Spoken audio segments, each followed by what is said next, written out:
The gunshot echoed across the vast Montana plains as Olivia Turner ran for her life, the hem of her tattered dress catching on sagebrush as she fled into the darkness of an October night in 1876.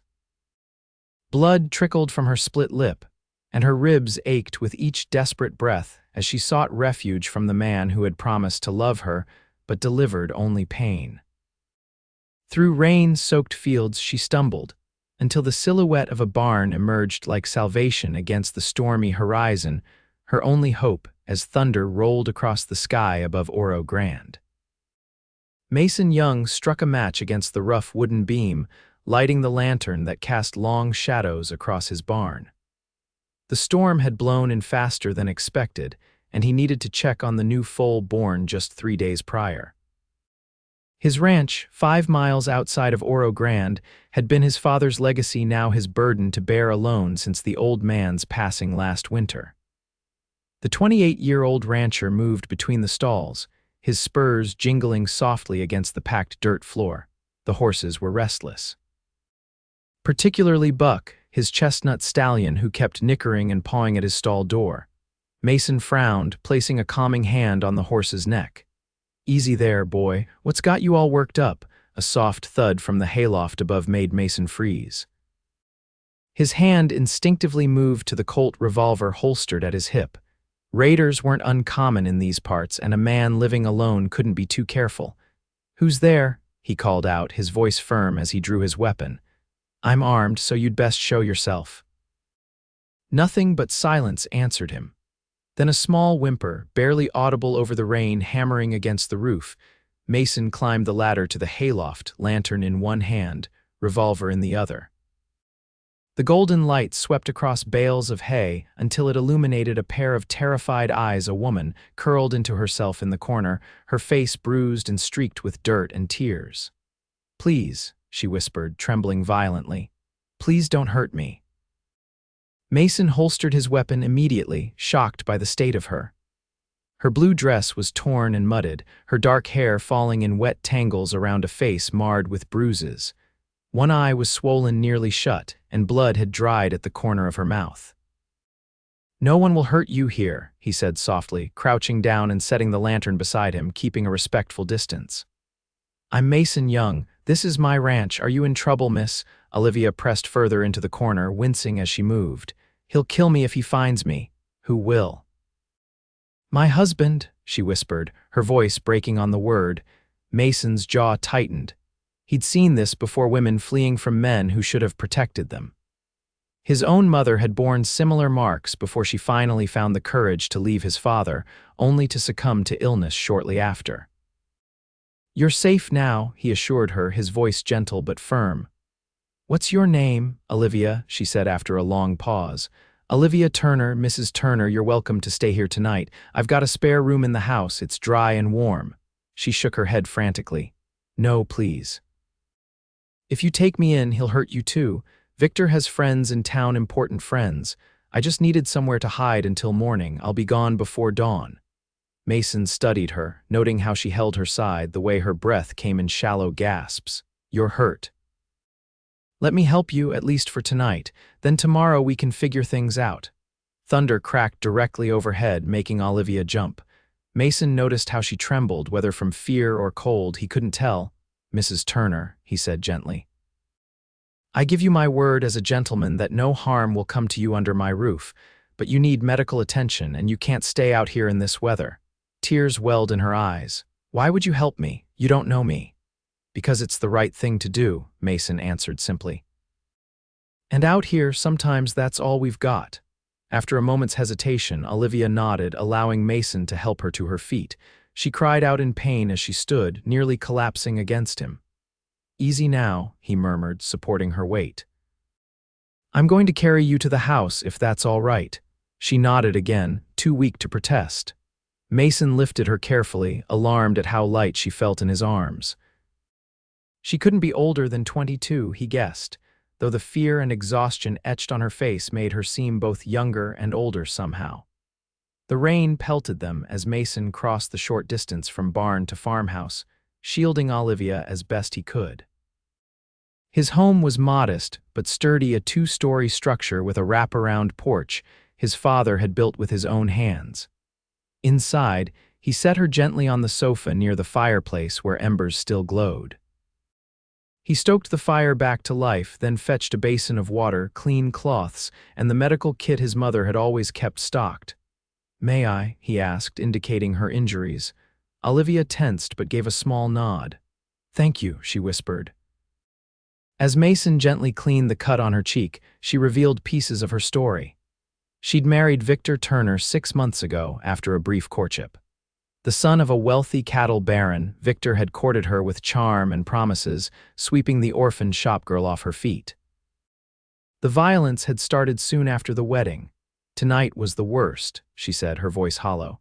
"He was drunk, accused me of looking at another man. When I tried to explain, Her voice trailed off as she touched her swollen eye. "Then he got his gun," she continued after a moment. "Said he was going to teach me a lesson. I just ran and didn't stop until I found your barn." Mason's expression remained carefully neutral, though rage burned inside him. "You did the right thing getting away from him. He'll find me," Olivia whispered. "He always said if I ever left, he'd track me down." "Not tonight," Mason said firmly. "Tonight you rest. We'll figure out what to do in the morning." He showed her to the spare bedroom upstairs, providing her with one of his mother's old nightgowns that he'd never been able to part with after her passing. When he returned with a tray of hot soup and tea, Olivia had changed, the nightgown hanging loose on her small frame. "I don't know how to thank you," she said, accepting the tray with trembling hands. "No thanks needed. Just get some rest, Mrs. Turner." "Olivia," she corrected him. "Please call me Olivia." Mason nodded. "Good night, Olivia. Lock the door behind me. You're safe here, I promise." As he headed to his own room, Mason knew he'd just invited trouble onto his doorstep. Victor Turner was a name he recognized, the only son of Harold Turner, one of the most powerful men in the territory. The Turners owned half the cattle in the region and had both the sheriff and judge in their pockets. But looking at Olivia's battered face, Mason knew he couldn't have done anything differently. Some lines a man just couldn't cross, and turning away a woman in need was one of them. Morning came with clear skies and birdsong. Mason rose early, as was his habit, and set about his chores. He fed the horses, checked on the foal, and was splitting firewood when he heard the screen door creak. Olivia stood on the porch, still wearing the nightgown but with a blanket wrapped around her shoulders. In the morning light, her injuries appeared even more stark against her pale skin. The bruising had deepened to purple around her eye and along her jaw. "Good morning," Mason called, setting down his axe. "How are you feeling?" "Sore," she admitted, "but better. Thank you for taking me in." "Hungry?" he asked, and when she nodded, he gestured toward the house. "I was just about to fix some breakfast." Over a simple meal of eggs, bacon, and coffee, Mason watched as Olivia slowly relaxed. She ate carefully, wincing occasionally when she moved too quickly. "I should leave today," she said eventually, setting down her fork. "I've imposed enough." "Where will you go?" Mason asked. Olivia stared into her coffee cup. "I have an aunt in Denver. I thought maybe I could make my way there." "That's a long journey for a woman alone," Mason pointed out, "and in your condition, I don't have much choice. Victor will be looking for me. The longer I stay in one place, the more danger I'm in and the more I put you in danger too." Mason considered this. "Give yourself a few days to heal up first. I've got a wagon delivery heading to Green River at the end of the week. I could take you that far at least. It's on the way to Denver." "Why would you do that? You don't owe me anything." Mason shrugged, uncomfortable with her scrutiny. "Like I said, it's the right thing to do." Olivia studied him, her unbruised eye bright with an intelligence that caught him off guard. "You're not like most men I've met, Mr. Young." "Mason," he corrected, "and I'll take that as a compliment." A ghost of a smile touched her lips, the first he'd seen. It transformed her face, hinting at a beauty that the bruises couldn't completely obscure. "Besides," he added, "you still need rest. Those ribs might be broken." Olivia's hand unconsciously moved to her side. "I think they're just bruised. I've had broken ribs before. This isn't as bad." The casual way she said it made Mason's stomach twist. What kind of life had this young woman endured? All the same, you should take it easy for a few days. I've got plenty of room and it's no trouble. After some hesitation, Olivia agreed to stay until the end of the week. As the days passed, her physical wounds began to heal. The swelling around her eye subsided, revealing a striking green iris that matched its uninjured twin. The cut on her lip closed, and she moved with less pain, though she still guarded her ribs carefully. Mason found himself looking forward to their conversations over meals or in the evenings by the fire. Olivia was well read for a shopgirl, and they discovered a shared love of poetry. She helped around the house despite his protests, washing dishes and mending some of his work shirts with neat, precise stitches. On the third day, Mason returned from town with supplies and a simple calico dress he'd purchased from the general store. "I hope it fits," he said awkwardly, handing her the wrapped package. "I figured you might be more comfortable in something other than my mother's old things." Olivia's eyes widened as she unwrapped the dress. It was nothing fancy, a practical garment in a soft blue that reminded Mason of the wildflowers that grew along the creek in spring. "It's beautiful," she whispered, fingers tracing the fabric, "but you shouldn't have spent your money on me." It wasn't much, he assured her, though in truth he'd spent more than he could really afford. "Consider it a loan until you get back on your feet." When she emerged from her room wearing the new dress, Mason felt his breath catch. With her face healing and her hair neatly braided, Olivia was truly beautiful. The dress fit her slender frame perfectly, highlighting a quiet grace that had been hidden beneath her fear and injuries. "Thank you," she said, smoothing the fabric nervously. "It's been a long time since I've worn something new." Before Mason could respond, the sound of approaching horses made them both freeze. Through the window, Mason spotted 3 riders coming up the path to his ranch, and leading them was a man he recognized instantly from descriptions around town, Victor Turner. "It's him," Olivia whispered, her face draining of color. "How did he find me so quickly?" Mason's mind raced. "Go upstairs," he instructed. "Lock yourself in my room. There's a shotgun in the closet if you need it." "Mason, you can't go," he insisted. "I'll handle this." Once Olivia had disappeared upstairs, Mason grabbed his revolver and stepped onto the porch, keeping his hand near his weapon but not drawing it. The 3 riders stopped in the yard, and Victor Turner dismounted. He was a handsome man with cold eyes, expensively dressed even for a simple ride into the countryside. "Mr. Young," Victor called, his voice carrying an easy confidence that came from a lifetime of privilege. "Fine day, isn't it, Mr. Turner?" Mason acknowledged with a nod. "What brings you out this way?" "I'm looking for my wife," Victor said, his smile not reaching his eyes. "She's been missing for several days now. I'm concerned for her safety." "That's so," Mason kept his expression neutral. "Sorry to hear it. Hope you find her soon." Victor stepped closer, his boots crunching on the gravel.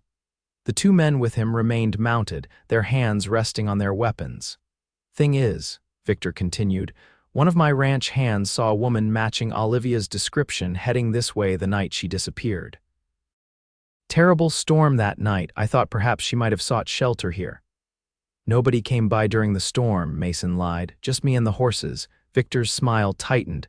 "Mr. Young, I understand you might feel a sense of chivalry toward a woman who appeared to be in distress. But my wife is unwell. She becomes confused, makes up stories."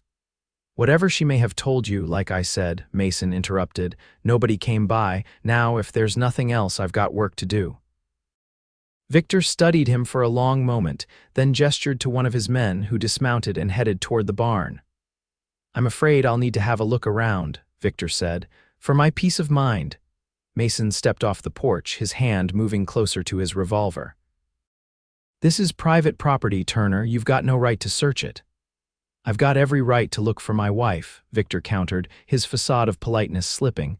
"Sheriff Dawson gave me full authority to search wherever necessary." "Not without a warrant, he didn't," Mason said firmly. "Now I'm asking you politely to leave my property." The standoff lasted several tense seconds before Victor nodded to his man, who returned from the barn entrance. "Very well, Mr. Young," Victor said, his voice dangerously soft. "But I should warn you, harboring another man's wife is a serious offense. If I find out you're lying to me." He let the threat hang in the air. "Good day, Mr. Turner," Mason replied evenly. As the riders departed, Mason kept his stance relaxed until they were well out of sight. Only then did he release the breath he'd been holding and hurry back inside. Upstairs, he found Olivia sitting on his bed, the shotgun across her lap. She was shaking violently.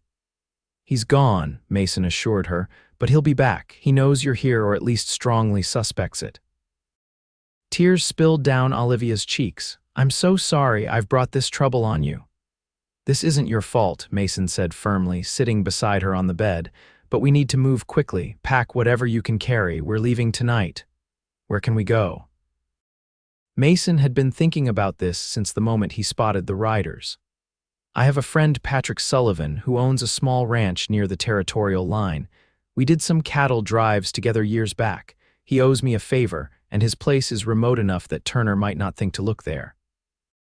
"But your ranch, your animals. I'll ask my neighbor, Old Man Jenkins, to look after things for a while. He's done it before when I've gone on drives." Olivia set the shotgun aside and reached for Mason's hand. Her touch sent an unexpected warmth through him. "Why are you risking everything for me? You barely know me." Mason looked down at their joined hands. "Because no one should have to live in fear, Olivia, and because—" He hesitated, suddenly aware of how close they were sitting.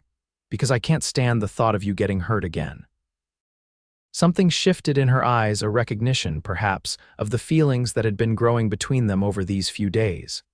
Feelings neither of them had dared acknowledge until now. "Thank you," she whispered, and for a moment Mason thought she might lean closer. Instead, she stood, breaking the spell. "I'll get ready." They left as dusk fell, taking only what they could carry on horseback. Mason rode Buck, with Olivia behind him on a gentle mare named Daisy. They traveled cross-country, avoiding roads and settlements, guided by starlight and Mason's knowledge of the land. By midnight, they reached Patrick Sullivan's ranch, a modest spread nestled in a hidden valley. Patrick, a burly Irishman with a shock of red hair despite his 50 years, welcomed them with whiskey and questions. "Mason Young, you devil," he greeted them. "What kind of trouble are you in that brings you riding through the night with a pretty lady?" After explaining the situation, Patrick's jovial expression turned serious. "Victor Turner, that's bad business. His father practically owns half the territory." "We just need a place to stay until I can figure out what to do," Mason said. "Maybe a week or two at most." Patrick waved his hand dismissively. "Stay as long as you need. Any friend of Mason's is a friend of mine, especially one running from a Turner." He showed them to a small cabin at the edge of his property, used occasionally by ranch hands during busy seasons. It was simple but clean, with a pot-bellied stove, a small table with chairs, and a narrow bed. "It's not much," Patrick said apologetically, "but it's yours for as long as you need it." When Patrick left them alone, an awkward silence fell. The single bed loomed large in the small space. "I'll sleep outside," Mason offered immediately. "Patrick can lend me a bedroll." "Don't be ridiculous," Olivia protested. "It's too cold at night. You can share the bed." When Mason raised an eyebrow, she blushed. "I trust you, Mason. You've been nothing but honorable." That night, they lay back to back on the narrow mattress, a respectful distance maintained between them despite the confined space. Mason lay awake for hours, acutely aware of Olivia's presence, the gentle rhythm of her breathing eventually telling him she had fallen asleep. In the days that followed, they fell into a routine. Mason helped Patrick with ranch work, while Olivia assisted Patrick's cook, Mrs. Hawkins, with meals and household chores. In the evenings, they would sit together by the fire, sometimes talking, sometimes simply enjoying each other's company in comfortable silence. A week passed, then two. Olivia's bruises faded entirely, and with them, some of the shadows in her eyes. She laughed more often, a sound that Mason found himself seeking out. He noticed the way sunlight caught in her dark hair, the graceful movements of her hands as she worked, the intelligence in her eyes as they discussed books or current events. One evening, as they walked along the creek that ran through Patrick's property, Olivia stopped suddenly, turning to face Mason. "I need to tell you something," she said, her expression serious. "Something I should have told you from the beginning." Mason tensed, preparing himself for some revelation that might change everything between them, Victor and I. She began, then took a deep breath. We were never legally married. Mason stared at her in confusion. What do you mean? The ceremony was performed by his father's business associate, not a real minister or judge. I didn't realize it until I overheard Victor telling his father. They arranged it that way so that if I ever became. She hesitated, inconvenient. Victor could simply discard me with no legal complications. That's why you never went to the authorities, Mason realized. Olivia nodded. In the eyes of the law, I have no claim on Victor. I'm just a woman he took up with for a time. My word against the Turners would mean nothing. Why are you telling me this now? Her cheeks flushed. Because I've been calling myself Mrs. Turner, letting you believe I was a married woman when legally I'm not. It seemed important that you know the truth. There was something in her eyes, a question, perhaps, or an invitation that made Mason's heart beat faster. Thank you for telling me, he said softly. They stood there by the creek, the setting sun painting the sky in shades of pink and gold, something unspoken hanging in the air between them. Then, without planning to, Mason reached out and tucked a strand of hair behind Olivia's ear, his fingers lingering against her cheek. Olivia, he whispered, and it was both a question and an answer. She stepped closer, tilting her face up to his. Yes, she breathed, and Mason bent down, capturing her lips with his own. The kiss was gentle at first, hesitant, but quickly deepened as Olivia's arms wound around his neck. Mason pulled her closer, one hand at the small of her back, the other tangled in her hair. When they finally broke apart, both were breathless. I've wanted to do that since you appeared in my barn, Mason admitted. Olivia laughed, the sound bright and clear in the evening air. Even when I looked like I'd been trampled by a herd of cattle. Even then, he confirmed, smiling down at her. You were the most beautiful thing I'd ever seen. She kissed him again, and Mason felt as though something long missing had finally clicked into place in his life. That night, their sleeping arrangements changed. Mason held Olivia in his arms, her head resting on his chest, her breath warm against his neck. They did nothing more than share kisses and whispered confidences, but for Mason, it was more intimate than anything he'd experienced before. The peace couldn't last, of course. 3 weeks after their arrival at Patrick's ranch, a rider came with news that Victor Turner had put out a substantial reward for information on Olivia's whereabouts and Mason's. The word is that young, kidnapped Turner's wife, Patrick reported grimly. There's a posse forming in Oro Grande with the sheriff leading it. That's absurd, Mason protested. Olivia came with me willingly. Truth doesn't matter much when the Turners are involved, Patrick said. You two need to move on. They're checking every ranch and homestead in a 50-mile radius of Oro Grande. We could head to Denver, Olivia suggested. My aunt might take us in. Mason shook his head. That's the first place they'll look. They'll be watching the stage routes and train stations. What about California? Patrick offered.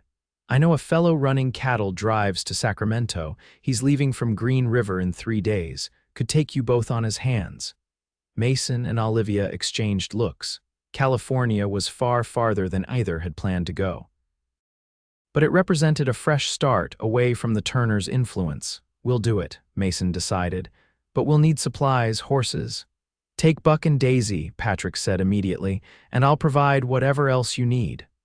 I can't ask you to do that, Mason protested. Patrick clapped a hand on his shoulder. You saved my life on that drive in '72, Mason. I'd say we're still not even. The next morning, they prepared to leave. Patrick provided them with food, ammunition, and $200, a small fortune that Mason tried to refuse. Consider it an investment, Patrick insisted. When you get to California and start that ranch you've always talked about, you can pay me back.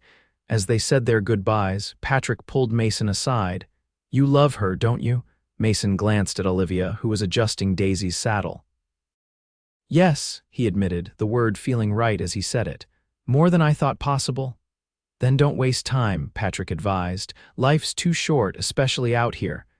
They rode hard for Green River, taking back trails and avoiding settlements.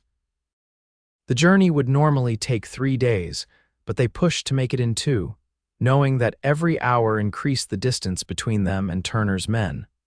On the second night, they camped in a sheltered canyon, building only a small fire that wouldn't be visible from a distance. After a simple meal of beans and jerky, they sat side by side watching the flames. "What will we do in California?" Olivia asked softly. "I've always wanted my own ranch," Mason said. "Somewhere with good grazing land, maybe near the coast where it's not so hot in summer. What about you?" "What do you dream of?" Olivia was quiet for a long moment. "Before Victor, I dreamed of having my own little shop, books maybe, or fabric, something that would be mine." She looked up at Mason, her expression vulnerable. "Now I dream of safety, peace. A place where I don't have to look over my shoulder." "You'll have that," Mason promised, taking her hand. "We both will, together," she asked, and there was that question in her eyes again. Mason turned to face her fully. "Olivia, these past weeks have been the most important of my life. I know it's fast, and maybe I'm a fool for saying this now, but I love you. I think I started falling for you that first night in the barn." Tears welled in her eyes. "I love you too," she whispered. "I never thought I'd trust a man again, but you're different, Mason. You make me feel safe, but also brave, like I could face anything as long as you're beside me." Mason cupped her face in his hands. "Marry me," he said. "Not the way Victor did properly legally. Be my wife, my partner. Let me build that life with you wherever we end up." Olivia's smile was radiant through her tears. "Yes," she said. "Yes, I'll marry you." Their kiss was a promise, a beginning. That night under the stars, they shared more than just words and dreams. Their lovemaking was tender, Reverend Mason careful with Olivia, attentive to her needs and fears. For Olivia, it was a revelation that physical love could be gentle, mutual, an expression of devotion rather than dominance. Afterward, lying in Mason's arms, Olivia felt truly safe for the first time in years. "I never knew it could be like this," she murmured against his chest. Mason pressed a kiss to her forehead. "This is how it should always be between us, equal, respectful." They reached Green River the following afternoon, exhausted but hopeful. The cattle drive to Sacramento was indeed preparing to depart, led by a grizzled trail boss named Hank Miller, an old acquaintance of Patrick's. "Patrick telegraphed about you too," Hank said, eyeing them critically. "Said you're good with horses and not afraid of hard work." "That's right," Mason confirmed. "What about her?" Hank jerked his thumb toward Olivia. "Trail's no place for a woman." Before Mason could respond, Olivia stepped forward. "I can cook, mend, and I learn fast. I won't be a burden."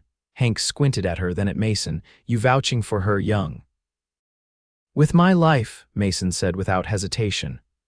"Well, Patrick saved my bacon more than once. Guess I owe him." Hank shrugged. "We leave at dawn. Be ready."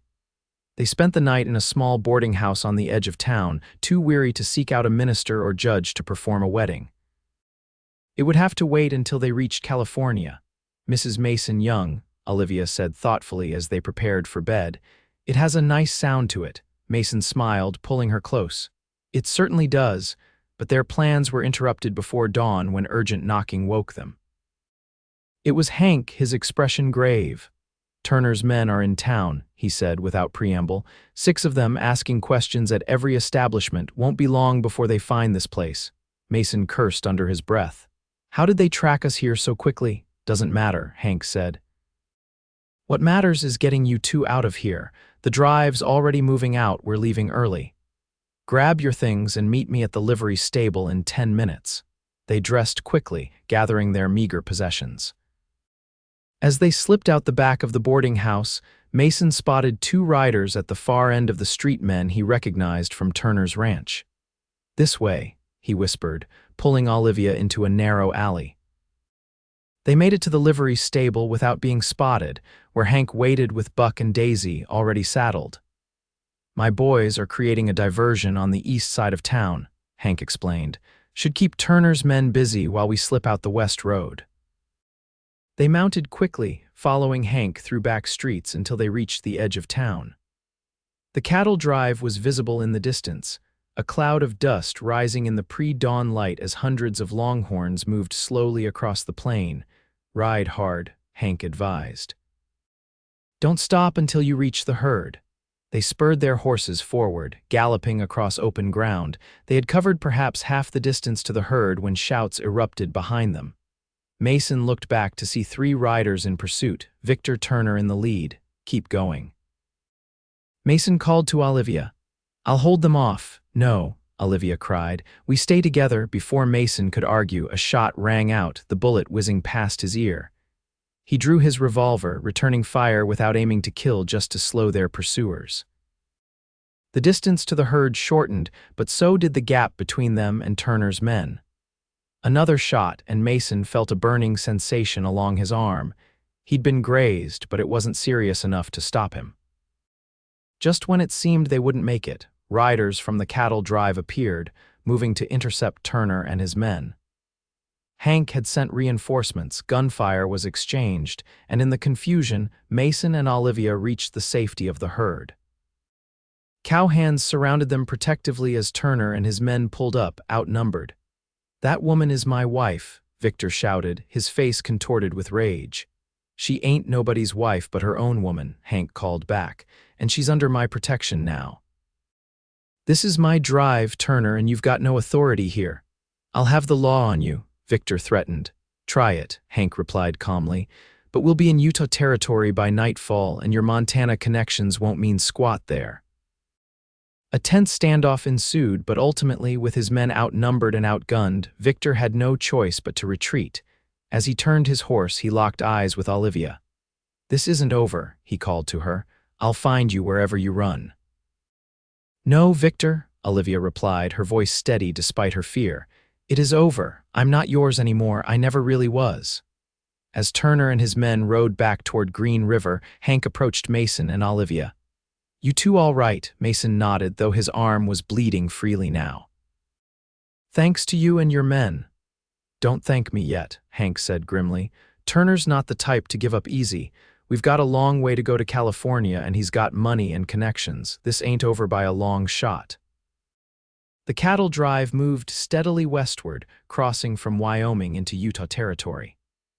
Mason's wound was tended by the drive's cook, an elderly man named Doc who'd served as a medic during the war. Olivia proved her worth quickly, taking over much of the cooking and mending clothes for the grateful cowhands. Days passed into weeks as they made their slow but steady progress toward California. Mason and Olivia shared a bedroll each night, their bond growing stronger with each passing day. They spoke often of their future, the ranch they would build, the family they hoped to have. "I want at least 3 children," Olivia said one night as they lay beneath the stars.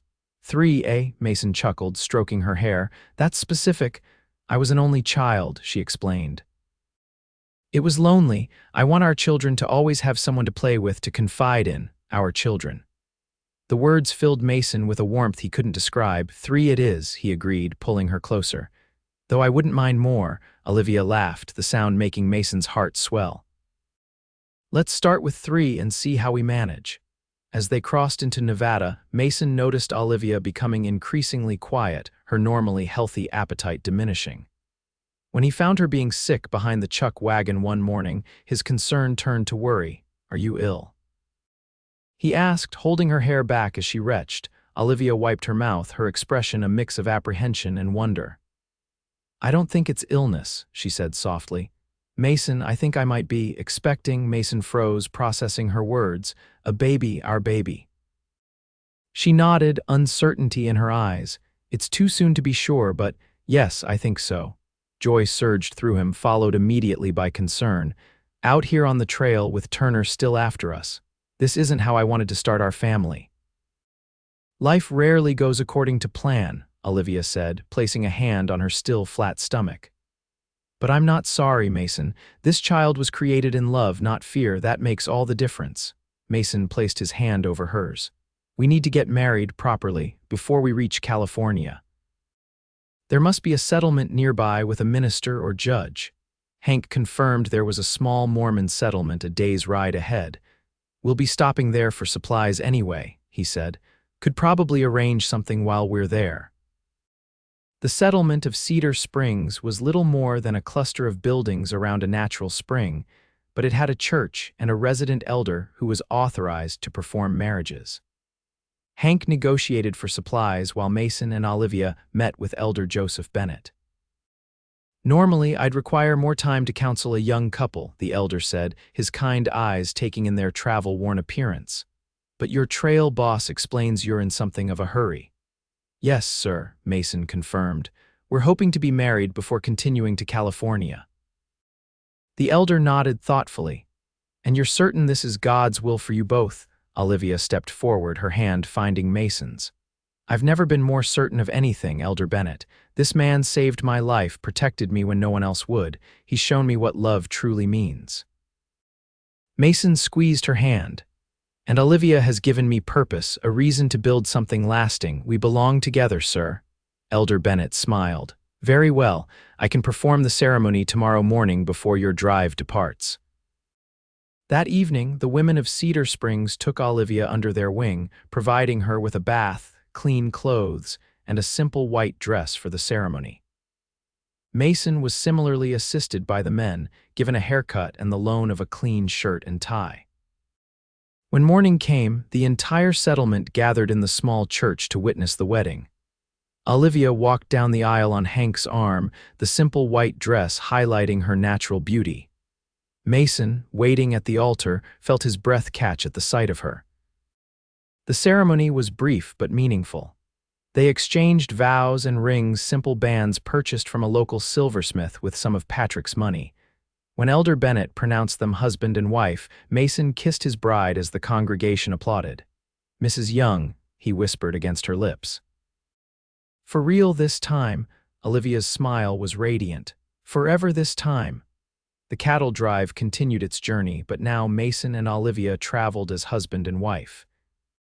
The men of the drive constructed a small covered section in one of the wagons to give them privacy at night, a wedding gift that both appreciated deeply. As they crossed into California 2 weeks later, Olivia's condition became more evident. Her morning sickness passed, replaced by a healthy glow and a small but noticeable rounding of her abdomen.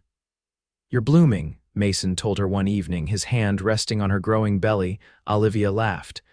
"I'm getting fat, you mean. Beautiful," he corrected, kissing her softly. "More beautiful every day." They reached Sacramento in early December 1876, nearly 2 months after leaving Patrick's ranch in Montana.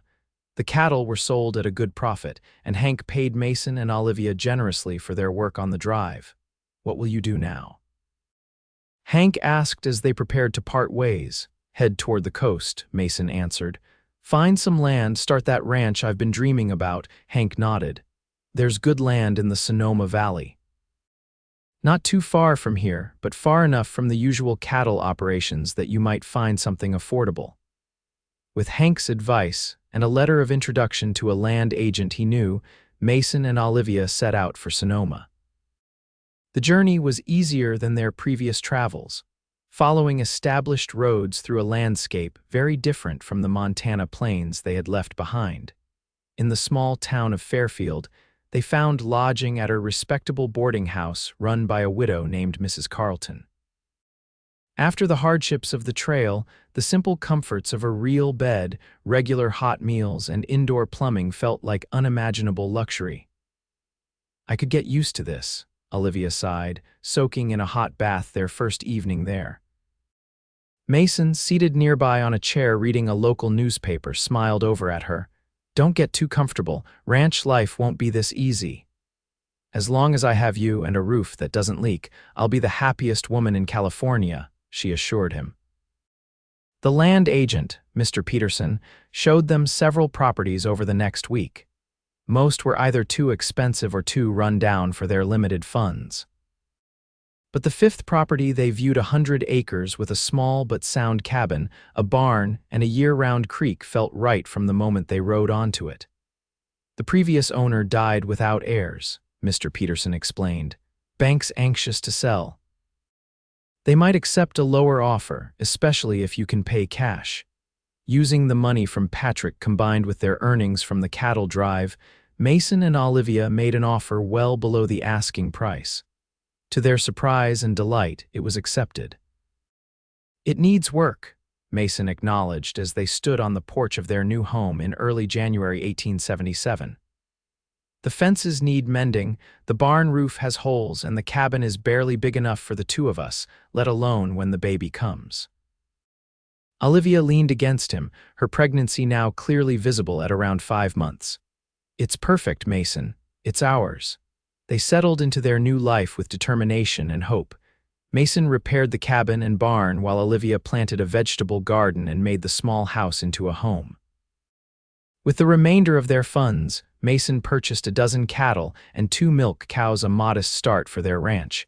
As winter gave way to spring, Olivia's belly grew round and full. They prepared a small room off the main living area for the baby, Mason crafting a cradle from pine while Olivia sewed tiny garments from fabric purchased in town. In late April, just as the wildflowers were blooming across their land, Olivia went into labor. The midwife from town arrived just in time, and after 6 hours of labor, their son was born, a healthy, robust boy with Mason's dark hair and Olivia's green eyes. "What shall we call him?" Olivia asked, cradling the infant to her breast.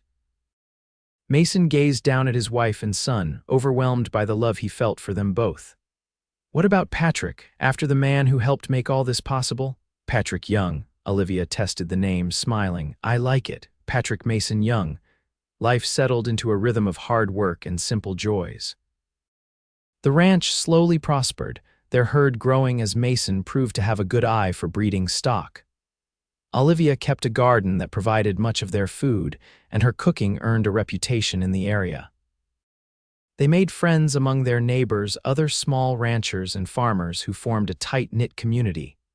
When Patrick was 2, they welcomed a daughter, whom they named Sarah after Olivia's mother. Unlike her brother's easy birth, Sarah's arrival was difficult, leaving Olivia weak and the doctor concerned about future pregnancies. But the little girl thrived, growing into a spirited toddler with her father wrapped firmly around her tiny finger. Through it all, the shadow of Victor Turner hung over them. Each stranger who rode onto their property brought a moment of fear, each unusual noise in the night a surge of anxiety. They kept weapons close at hand, and Mason taught Olivia to shoot with accuracy that impressed even their rancher neighbors. 3 peaceful years passed. The young ranch became known for its quality cattle, and Mason was elected to the local Ranchers Association. Olivia started a small side business selling preserves and baked goods in town, her wild berry jam becoming particularly sought after. Then, on a crisp autumn day in 1880, as Mason worked in the north pasture, he spotted a lone rider approaching their property. Something about the man's posture, the way he sat his horse, sent a chill down Mason's spine. By the time he rode back to the house, the stranger was already dismounting in the yard. Olivia stood on the porch, Patrick and Sarah behind her skirts, her hand hidden in the folds where Mason knew she kept a small revolver. "Can I help you?" Olivia called, her voice steady despite the tension Mason could see in her shoulders. The man removed his hat, revealing a face that was both familiar and changed. Victor Turner, older now, with streaks of gray in his once dark hair and lines etched deeply around his mouth. "Hello, Olivia," Victor said, his voice raspier than Mason remembered. "It's been a long time." Mason dismounted quickly, moving to stand beside his wife. His hand rested on his holstered revolver. "Turner, what are you doing here?" Victor's eyes moved from Olivia to Mason, then to the children peering out from behind their mother. "I see you've been busy," he remarked, his tone unreadable. "State your business or leave our property," Mason said coldly. Victor held up his hands in a placating gesture. "I'm not here to cause trouble. May I come inside? There are things I need to say." Mason and Olivia exchanged glances. After a moment, Olivia nodded slightly. "You can sit on the porch," Mason conceded. "The children will go inside." Once Patrick and Sarah were safely indoors with instructions to stay there, Mason and Olivia sat on the porch bench, facing Victor, who took the single chair opposite them. The tension was palpable. "You've built a good life here," Victor observed, looking around at the well-maintained ranch. "I'm glad." "What do you want, Victor?" Olivia asked, her voice tight. Victor sighed, rubbing a hand over his face. He looked older than his years, Mason thought, worn down by something more than just time. I came to apologize, Victor said finally, and to let you know you don't need to look over your shoulders anymore. Olivia stiffened beside Mason. Apologize after what you did to me. After hunting us across half the country. I know it's not enough, Victor acknowledged. Nothing could be, but I'm not the same man I was 4 years ago. My father died 2 years back, and in his final days he said some things that made me see our family differently, see myself differently. So your father died and you had a change of heart, Mason said skeptically. Why should we believe you? Victor reached slowly into his jacket, causing Mason to tense, but he only withdrew a folded document. This is a legal affidavit, signed and notarized, acknowledging that the marriage between myself and Olivia Turner was never legitimate. It relinquishes any claim I might have had and acknowledges my misconduct. He held out the paper. After a moment's hesitation, Olivia took it, unfolding it to read.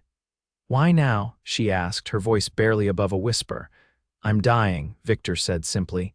Consumption, doctors give me less than a year. I wanted to make what amends I could before the end. The silence that followed was heavy with the weight of the past. Mason studied the man before them, noting the unnatural flush on his cheeks, the way his clothes hung loosely on his frame. The signs were there if one knew to look. I'm sorry to hear that, Mason said finally, surprising himself with the sincerity of the words. Victor nodded in acknowledgement. I don't expect forgiveness, Olivia. I just wanted you to know you're free, truly free. You don't have to fear me anymore. Tears welled in Olivia's eyes, but she blinked them back. Thank you for that, at least. Victor stood, placing his hat back on his head. I should go. I'm staying in town tonight, then heading back east tomorrow. I won't trouble you again. As he moved toward his horse, Olivia suddenly called after him. Victor, he turned, questioning. Would you like to stay for supper? It's a long ride back to town. The invitation surprised both men. Victor hesitated, then shook his head. That's very kind, but no. You've built something good here, something I have no place in. But thank you for offering. It's more than I deserve. With that, he mounted his horse and rode away, a solitary figure against the setting sun. Mason and Olivia watched until he disappeared from view. Do you think he was telling the truth? Mason asked quietly. About changing, Olivia considered this, the document still in her hand. I think he's a dying man trying to make peace with his conscience, but yes, I believe him when he says we don't need to fear him anymore. That night after the children were asleep, Mason held Olivia close in their bed. How do you feel? He asked, stroking her hair. Lighter, she admitted. As if a weight I've carried so long I forgot it was there has suddenly been lifted. She turned in his arms to face him. I've been free since the day I found you, Mason, but now I can believe it without reservation. In the years that followed, the young family continued to thrive. Their ranch expanded, becoming one of the most respected in the valley. Despite the doctor's concerns, Olivia safely delivered a third child in 1882, another son they named William, after Mason's father. They never saw Victor Turner again. News reached them the following spring that he had passed away in a sanitarium in Colorado, having never made it back east. Mason and Olivia observed a moment of silence when they heard, not in mourning but in acknowledgement of the complicated threads that had woven their lives together. As their children grew, Mason and Olivia told them carefully edited versions of how they came to California, emphasizing the courage and determination it took to build a new life. The full story would wait until they were older, though Patrick, observant like his mother, sometimes asked questions that suggested he sensed there was more to their past than they revealed. On their 10th wedding anniversary, Mason surprised Olivia with a gift, the deed to a small storefront in town. For your shop, he explained as she stared at the document in disbelief. You mentioned once that you dreamed of having your own little place. I thought maybe you could sell your preserves and baked goods there, maybe books too, like you talked about. Tears filled Olivia's eyes as she embraced him. You remembered after all these years. I remember everything you've ever told me, Mason said softly. Every dream, every hope. The shop, which Olivia named Turner's Treasures in a quiet reclamation of her past, became a beloved fixture in the community. She sold her famous preserves alongside a carefully curated selection of books, fabrics, and handcrafted items from local artisans. The combination proved successful, providing not just additional income but fulfillment for Olivia beyond her role as wife and mother. By 1890, the young ranch had grown to over 500 acres. Patrick, now 14, showed every sign of following in his father's footsteps, with a natural affinity for ranching and a level head in a crisis. Sarah, at 12, was her mother's daughter, intelligent, determined, and with a talent for numbers that made her the family bookkeeper despite her young age. Little William, 8 years old and full of mischief, kept them all on their toes with his adventurous spirit. One evening, as Mason and Olivia sat on their porch watching the sunset, a daily ritual they had maintained through all their years together, Olivia reached for Mason's hand. "You ever think about that night in the barn?" she asked. "How different our lives might have been if I hadn't run in that direction, or if you hadn't been checking on your foal just then." Mason brought her hand to his lips, kissing her knuckles gently. "I think it was more than chance. Some things are meant to be, Olivia." She smiled, leaning her head against his shoulder. "I believe that too. Everything we endured led us here to this life, these children. Any regrets?" Mason asked, though he already knew the answer. "Not one," Olivia said firmly. "Not when it brought me to you." She paused, then added with a smile, "Though I could have done without that cattle drive. 2 months of dust and beans nearly made me reconsider my feelings for you." Mason laughed, the sound mingling with the evening breeze. "If I recall, it was during that drive that Patrick was conceived." "So it couldn't have been all bad." Olivia blushed, something that still delighted Mason even after all their years together. "Well, there were some compensations." As darkness fell, they remained on the porch, counting stars as they had on so many nights before. Their life wasn't perfect. Ranching was hard work, with drought years and difficult markets testing their resolve. But they faced each challenge together, their bond only strengthening with time. In the distance, a coyote howled, the sound echoing across land that had become not just their home but their legacy. Mason thought of the frightened young woman he'd found in his barn all those years ago, how far she had come from that desperate night, how far they had come together. "I love you, Olivia Young," he said simply. "More today than yesterday, less than tomorrow." Olivia smiled up at him, the moonlight silvering her hair, now streaked with the first threads of gray. "And I love you, Mason Young, from that first night when you promised me no one would hurt me here. You've kept that promise every day since." They sat together in comfortable silence, watching over the land and the home they had built, secure in a love that had begun in fear, but had grown into something unbreakable, a shelter more lasting than any barn, more precious than any gold, as vast and enduring as the western sky above them.